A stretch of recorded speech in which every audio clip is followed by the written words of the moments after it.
tool, you couldn't get it done. All right.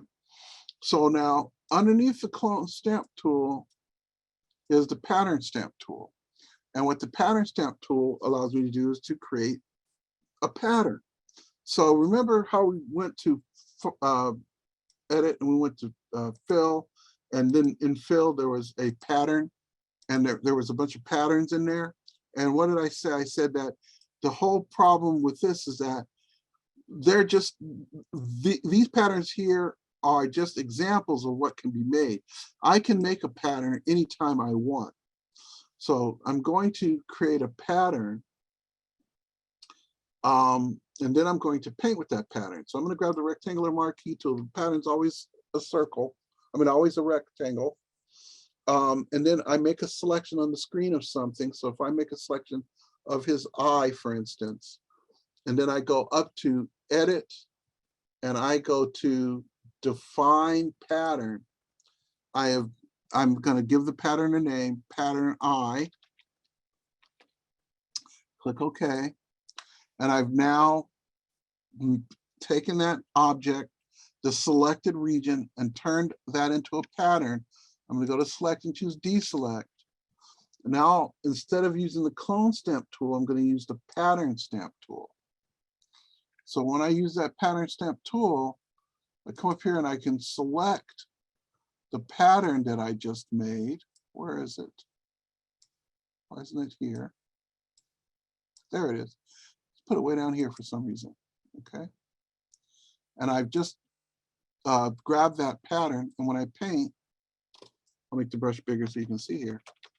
When I paint, I can paint with that pattern. So anytime I want, I can create a pattern. I'm going to undo that, all right? So I can use any of the patterns in here, or I can create my own.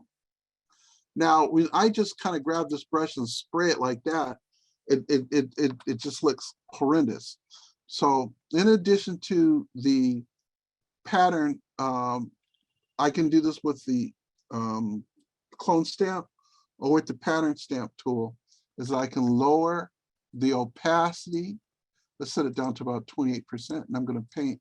So now I could paint that into the background, and that actually looks kind of interesting, right? It's his eye, but it's kind of interesting, right?